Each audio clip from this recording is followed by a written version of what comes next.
Olá, seja muito bem-vindo ao nosso novo vídeo do canal. E aí, tá gostando? Não esquece de comentar aqui embaixo, me manda ideias do que você quer ouvir sobre a história da igreja, tá?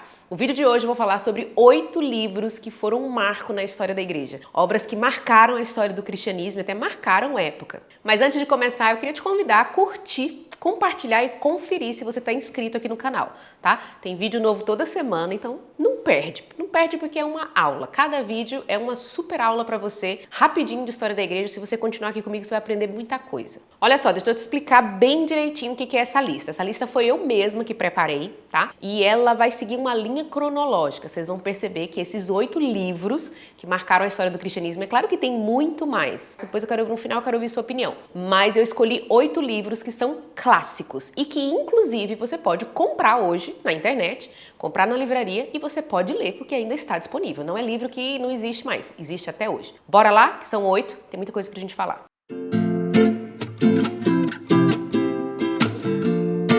Então bora lá. A primeira obra chama-se Didaquê. É uma das obras mais antigas da história da igreja. A Didaquê também é conhecida como a doutrina ou ensino, instrução dos 12 apóstolos. É um catecismo cristão que foi escrito mais ou menos entre 60 a 90 depois de Cristo. Ou seja, a Didaquê foi escrita logo após a morte de Jesus e dos primeiros apóstolos. Ela faz parte ali do que a gente chama de escritos pós-apostólicos. E é super importante porque ela revela muito do que os primeiros cristãos pensavam, o que eles criam e como que eles praticavam a fé. Não foi um livro, presta atenção, apesar do nome, não foi um livro escrito lá pelos 12 apóstolos, tá? Mas ele seria um resumo do que seria a doutrina apostólica, vamos dizer assim. E sobre o que é esse livro especificamente, Carol? Eu já falei que ele é um tipo de catecismo. Então ele funciona como um manual de instrução para a igreja que fala sobre ensino ético, normas litúrgicas, questões disciplinares. Ao que parece, a Didaquê é fruto da reunião de diversas fontes orais e escritas e que bem retratam a tradição das primeiras comunidades cristãs. A Didaquê também vai trazer muitas referências aos evangelhos, Sermão do Monte, vai falar sobre a preparação para a volta de Cristo, fala contra aborto, esoterismo, astrologia, fala sobre a importância da unidade dos cristãos, batismo e sobre a ceia do Senhor. Ah, e olha só, um assunto que aparece muito na obra é sobre o cuidado que se deve ter com os falsos mestres e os falsos profetas. Livro número 2. Quero saber se você já leu esse livro. Confissões de Agostinho. Tinha que estar na lista, né? Confissões é a autobiografia de Agostinho, o pai da igreja, Agostinho de Hipona. Foi escrita entre 397 e 398 depois de Cristo, depois da conversão dele. Na época, Agostinho já tinha 44 anos de idade, já era um bispo, já era pregador famoso. Ele inaugura com Confissões um novo estilo literário que não existia até então, que é a autobiografia. Confissões é considerada a primeira autobiografia da literatura ocidental. Até os dias de hoje é considerado um clássico mundial, tanto na área da teologia quanto na área da filosofia. E olha só, esse título Confissões não se refere apenas ao verbo confessar, no sentido de confessar os pecados, mas tem a ver muito com confessar no sentido de adoração, de confessar a Deus como seu Senhor. Confissões foi escrita em forma de oração, quem já leu sabe. Agostinho conta a vida dele através de um diálogo com o próprio Deus. É lindo, tem frases maravilhosas que são verdadeiros hinos de louvor e esse livro marcou a história de muita gente e até hoje é um clássico. Terceira obra, Imitação de Cristo. Já leu esse livro? Imitação de Cristo é um clássico da espiritualidade cristã. Ele foi publicado no século XV, a gente está ali no final da Idade Média. É um livro devocional e olha só, ele foi sucesso desde que ele foi lançado e é até os dias de hoje. Até hoje ele é publicado por várias editoras. Ele está na lista entre os livros mais lidos nos últimos 500 anos. Provavelmente ele foi escrito em 1420 nos Países Baixos por um monge alemão chamado Thomas de Kempis. Kempis era o local, por isso que chama Thomas a Kempis em alguns livros, ou Thomas de Kempis, era o local que ele morava. Mas esse monge até hoje ele é desconhecido, não se sabe muito sobre ele. O que se sabe é que ele fazia parte de um movimento de espiritualidade mais moderna, que focava no coração voltado para Deus, ao invés de uma espiritualidade mais rebuscada ou intelectual ali dentro do catolicismo. A obra é dividida em 4 partes, 4 livros. O primeiro traz conselhos para a vida espiritual, o segundo traz exortação à vida interior, o terceiro fala de consolação e o quarto fala sobre o sacramento da ceia. Mas olha só, cada capítulo pode ser lido isoladamente, fora de ordem. Você não precisa seguir a linha completa, não. E o título também já explica muita coisa, né? É um livro que vai falar de espiritualidade,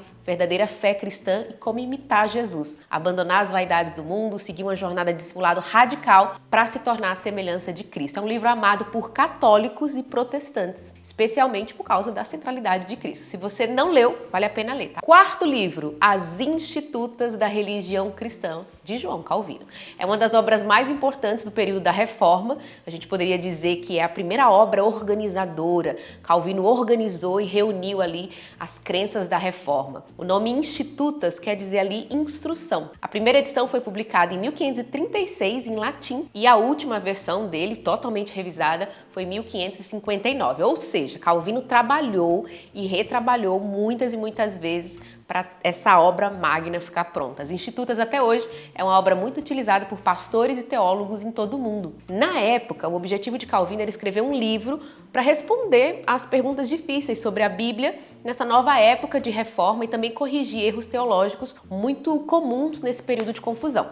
Mas ele dedicou a obra também ao rei da França, na tentativa de apresentar o que é a religião cristã reformada e em defesa dos perseguidos ali na França. A obra como um todo é formada por 4 volumes e algumas edições tem um volume que está resumido, está tudo junto no livro só. Vai falar sobre bastante coisa, uma espécie de teologia sistemática, falando sobre o conhecimento de Deus, quem é o homem, credo dos apóstolos, justificação, fé, oração, governo da igreja, todas as doutrinas da graça. Se você não tem, você deveria ter na sua biblioteca também. O quinto livro é o Livro dos Mártires, do John Foxe. Esse é um livro muito famoso, também é considerado um clássico, especialmente entre protestantes. Ele foi escrito por John Foxe, que era um puritano lá na Inglaterra, no tempo em que os puritanos ingleses sofriam perseguição da Igreja Católica. Ele foi publicado pela primeira vez em latim no ano de 1559 e depois ele é publicado em inglês em 1563. O livro vai trazer a linha histórica das perseguições dos mártires. Ele começa em Jesus, Jesus e os apóstolos, e vai até o final do reinado da Maria I, a Maria Sanguinária, lá na Inglaterra. Na época da publicação, o título do livro eram Os Atos e Monumentos desses Últimos e Perigosos Dias, e a obra tinha muitas imagens, eram mais de 100 xilogravuras.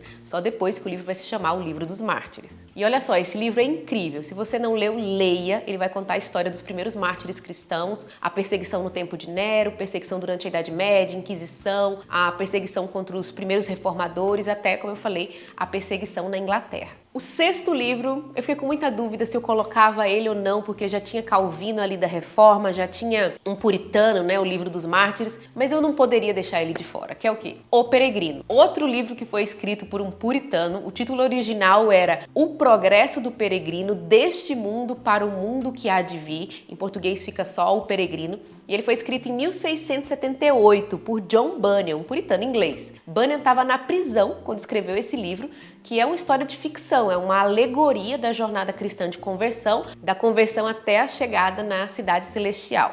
Ele foi traduzido para mais de 200 idiomas e ele nunca ficou fora de catálogo. Você sempre vai encontrar algum livro peregrino sendo publicado por algum editor ou alguma adaptação. O Charles Spurgeon, inclusive, ele leu o Peregrino quando ele tinha 6 anos de idade a primeira vez e durante a vida ele leu o Peregrino mais de 100 vezes. Era o livro preferido dele. O enredo vai contar a história de Cristão, um homem que carrega um fardo muito pesado e mora na cidade da destruição. E muito triste por carregar seu fardo, ele acaba encontrando um homem chamado Evangelista que fala para ele de um caminho e uma porta estreita que ele tem que entrar para se livrar do seu fardo. A história toda conta a jornada dele passando por desafios, enganos e tropeços até chegar à cidade celestial. Essa alegoria traz muitas passagens bíblicas e verdades ensinadas em forma de parábola. E toda a história é contada como se fosse um sonho que o Bunyan teve. É muito legal porque a história é muito semelhante à nossa vida como cristão, então a gente se identifica muito, rola uma identificação muito legal quando a gente lê. E olha só, uma coisa interessante, existem mapas que foram feitos de toda a jornada do peregrino que você pode acompanhar. Não só o mapa, o caminho que ele fez, mas também as pessoas, os personagens que ele encontrou.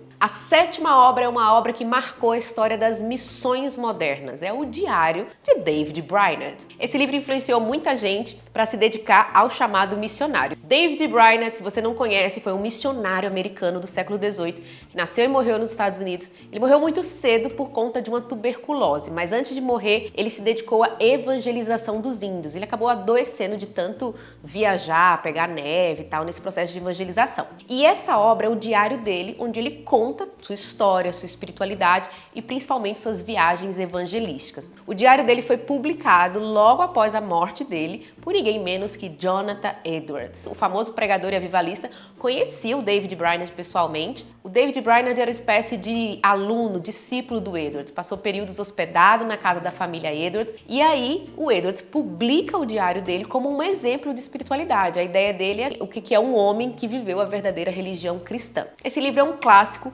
especialmente porque influenciou muita gente importante, muito missionário da história da igreja. O John Wesley leu o livro, recomendava fortemente. O missionário Jim Elliot, que morreu entre os índios como missionário no Equador, diz que foi muito encorajado com a leitura desse livro. Então, se você ainda não leu, você deveria ler. E o último livro foi um pouco difícil de escolher, mas eu fiz uma escolha bem específica. Talvez você não conheça, talvez de todos da lista, esse é um que você não conhece, eu também acho que você deveria ler, que é Cristianismo e Liberalismo, do McCheyne. O livro foi escrito para combater o liberalismo teológico que tinha iniciado e estava muito forte no início do século XX, ou seja, esse livro já é bem mais próximo de nós. A gente está em uma fase mais moderna da igreja. O McCheyne era professor de teologia do Novo Testamento no seminário de Princeton e ele fez alguns discursos contra o liberalismo. E são esses discursos que depois vão se tornar um panfleto que vai se tornar esse livro que foi o Impacto. Uma coisa interessantíssima sobre esse livro, tá? Cristianismo e Liberalismo. Basicamente, ele vai dizer que cristianismo é uma coisa e liberalismo é outra. Logo, não existiria um cristianismo liberal. O livro foi um marco na história da teologia em defesa do cristianismo ortodoxo, da ortodoxia. Essa obra já tem mais de 100 anos e também é um clássico da história da igreja. Marcou época, marcou data lá na história da igreja. Agora me conta você. O que você colocaria nessa lista? Essa lista foi feita por mim. Eu esqueci de algum livro? Tem algum livro que marcou a história da igreja? Algum clássico? E ó, se você aí na sua biblioteca tá querendo montar uma prateleira de clássicos, tá aí já 8 livros para você ter e que você pode comprar, que você pode ler até hoje. Se você curtiu esse vídeo, não esquece de compartilhar com seus amigos. Manda lá no grupo do WhatsApp da igreja, compartilha, curte para mais gente receber e não esquece de conferir se você está inscrito no canal, porque tem vídeo novo toda semana. Até a próxima!